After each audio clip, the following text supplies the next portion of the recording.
Morgan, thank you. Fresh off the earnings call, Richard, welcome back. Your stock was up as much as 5% about an hour ago. It just turned negative. I think investors and travelers are trying to understand this new guidance from the CDC. Does it mean you can sail from U.S. ports this summer?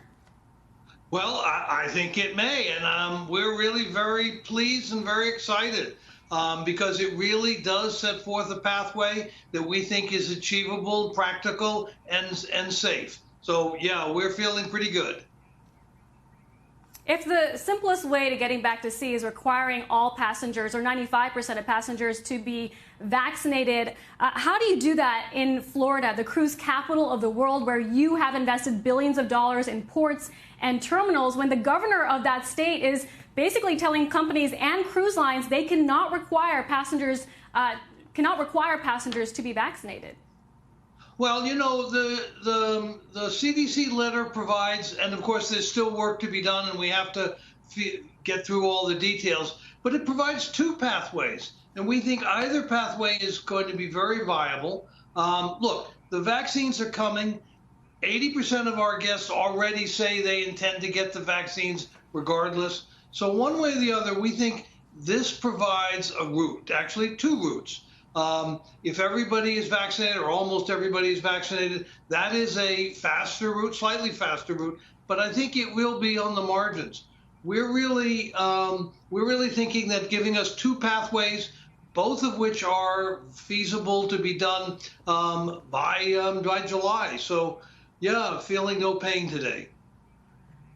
I know it's going to be a busy next couple of weeks for you as you try to ramp up sailings, but at the same time, the number one issue the travel and hospitality sector is facing right now, and I know this includes the cruise lines, is labor. The cruise lines employ a number of crew from around the world, including India. I'm wondering, as you do ramp up sailings, whether the crisis in India and travel restrictions in general will contribute to a staffing shortage.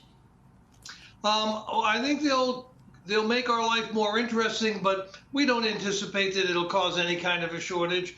Obviously, all of these factors make it more difficult. The requirement to get vaccines for our crew is an issue, but we think we have ways to deal with that, and we've been talking to our crew, we've been polling them, and they're so eager to get back that, frankly, we don't think that's going to be a significant part of the issue. Obviously, crewing is what makes us successful, and anything there is an issue, but I think we're feeling pretty confident that the crew are eager to come back and that we have ways to overcome the regulatory and other issues that are facing us.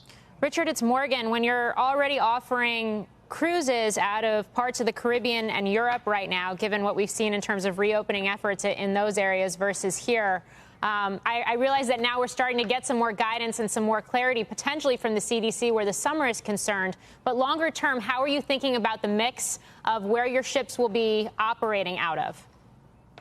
Well, I think longer term, there won't be that much of a difference. Obviously, as we've started up in other places, that has raised new markets for us, and that may give us more opportunity.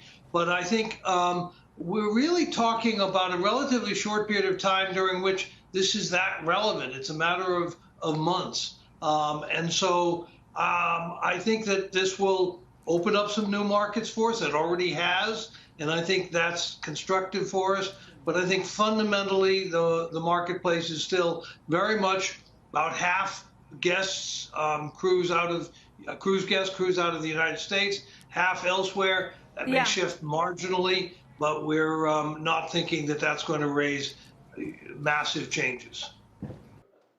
Shepard Smith here. Thanks for watching CNBC on YouTube.